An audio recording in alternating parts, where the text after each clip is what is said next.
gaarii ni jaalata arraafi boruulee ni faarfata namni gaarii ni jaalata arraafi boruulee ni faarfata dhiigana fedhii gadoofa tolle Oromoo dagachuun maali dhiifne addunyaa kanarra wani naa ta'u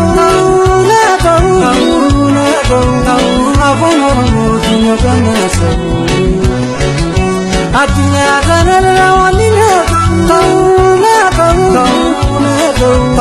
afaan Oromootiin yookaan naasa'u. Assalamu alaikum warahmatullahi wabarakatuh. Ashama harka fuunee kabajamtoota fi jaalatamtoota ilmaan Oromoodhaa salaamtaan tiya kan jaalalaa kan kabajaadhaa bakka jirtan sinaa geessu akkam nagaa fayyaadhaa jirra jirtu alhamdulillah an nagaa kooti. Egaa bakka jiraatanii yeroo kanaan isin ga'e har'aan tanaa waa'ee Imo irraan xiqqoo dubbatu fedha jechuudha. Imo akkuma beekamu nama miliyoona 100 oliif fayyadama jechuudha. Akkuma beekamu eenyutu irra Imo ni fayyadama jechuudha. Imo akkuma beekamu namaaf waliin bilbilaa akkasuma viidiyoo waliif erginaa suuraas walii ergina jechuudha. Wantoota baay'ee waliif erguu turre jechuudha.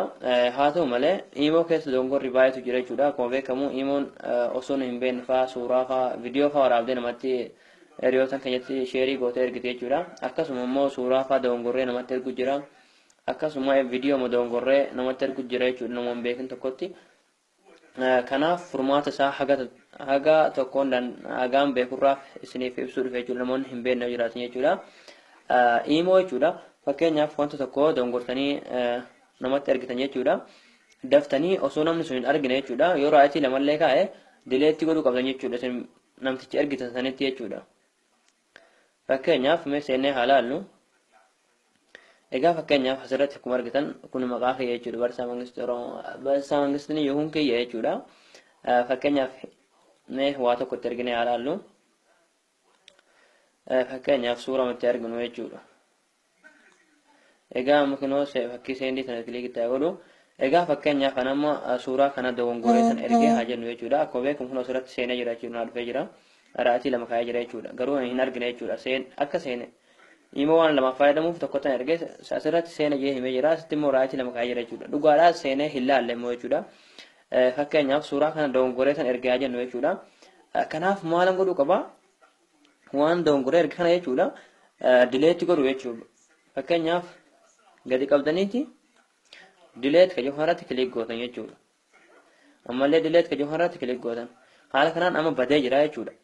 Namticha biraas badee jira jechuudha. Dhugaa namticha san bira gahee ture miti biraa badee jira jechuudha. Fakkeenyaaf duubatti deemnee walaalle hin arginu jechuudha. Kinoonni as jira. Kana jechuudha mangeejaaf kan hojjeu irratti hodhoonne jechuudha.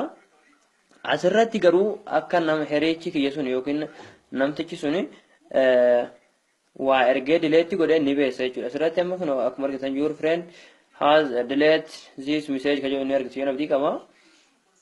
Asitti message siif ergee ture dileetti godhamee jira jechuudha. Haa ta'u malee namtichi kun jechuudha. Fakkeenyaaf waan naaf ergeessan hin beekuu hin dandeenye jechuudha. Suuraa ta'e viidiyoo ta'e beekuu hin dandeenye. Garuu akka namtichi sun waan dogongorratti ergee dileetti godhe asirratti hin himu malee waan itti ergame san arguu hin danda'u jechuudha. Kanaaf haala kanaan Imo keessan yoo dogongoraan ergitan jechuudha. Dogongora keessan of oolchuu dandeessu jechuudha. Maal fayyadatan namni eenyumtuu ni dogongora jechuudha. Rabbi qofatu hin dogongorre. Kanaaf yoo isinis tole sheerii walii godhaa jechuudha.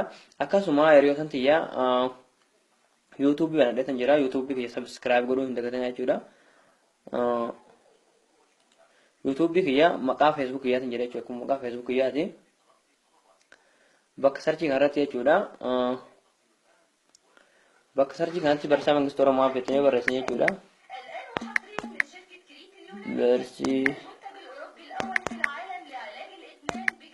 Barsiisaa Mangistuu Oromoo app jettanii barreessitan sarchii gootan jechuudha. Siniif dhufaa jechuudha. Suuraa Facebook irra jiru tasarra jira jechuudha. Kan asirratti akkuma argitan Barsaa Mangistuu Oromoo app kajibu kana irratti ni kilikni gootanii subscribe kan sinii dhufa jechuudha. Kan asirratti fakkeenyaaf subscribe ka jettu ni jirti jechuudha. Isin biratti diimattee dhufti. Yeroo isin diimattee dhufte subscribe gochuutan kilik gochuudha haala kanaan gurraachatu jechuudha haala asumarratti argitan kana jechuudha kanaaf subscribe godhuu hin dagatinaa jechuudha video guyyuraan asirratti post ni godha jechuudha yeroo subscribe gootan bakka video yoona kilik itti gootanii video tartiibaan arguu dandeessu jechuudha hagarratti garuu ani video irratti posting goone garuu ammarraa eegalee guyyurraa video asirratti post ni godha asirratti na hordofuu hin dagatinaa jechuudha subscribe godhuu hin dagatinaadha akkasuma share godhuu hin dagatinaadha wassalamu alaykum warahmatullahi wabarakatuh barumsa biraas naga walti deebinutti nagaan naaf jiraadhaa galatoomaa isin jaaladha isin kabaja yoomiyyuu ilmaan oromoodha baay'ee